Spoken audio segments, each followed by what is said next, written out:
Can you tell me your name? Stuart Wallace. Stuart, why did you come down today?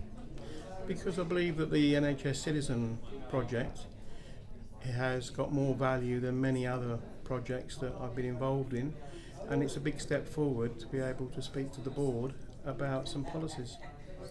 So, what's really struck you today? What was really interesting for you today? The amount of work that's gone on in the background, especially the IT, there's lots of things to be ironed out and how we reach the hidden communities. But apart from that, I think the data collection and the other work that's gone on is enhancing the project even more. And any problems? Any things you mentioned? There are things to be ironed out. What specifically was on your mind? I would like to see a far wider representation of the population.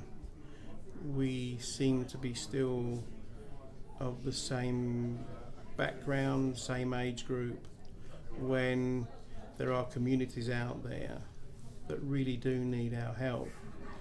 And if we can get them involved, and then we can engage with them, and then that will support the NHS in the future. We can't just close our eyes to it and say they're not interested.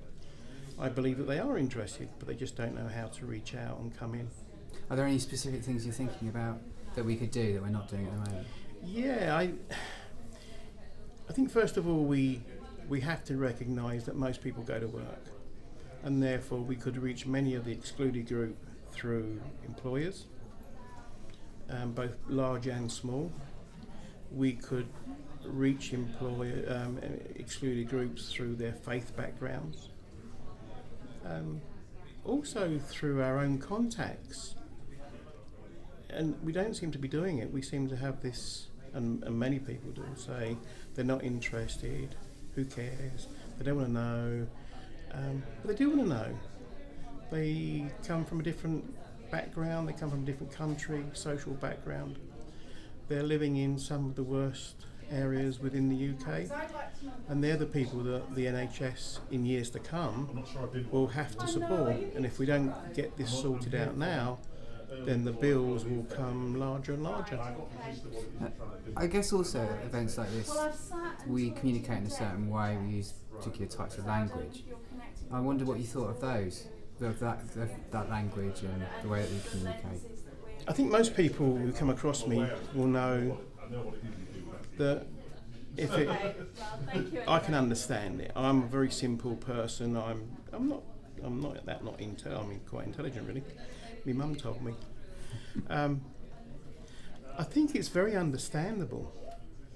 I think anybody coming in would understand. I think the NHS are notorious for making things really, really complicated. But it is very simple. You know, you have an idea, you go to gather, discover, and assembly. 4 steps. It's quite simple, really. But it's all the other bits and pieces that go on in the background, and that they like to use different words and different. It's a very simple process. Brilliant. Well, thank you very much. Right. Thanks for your time. Right.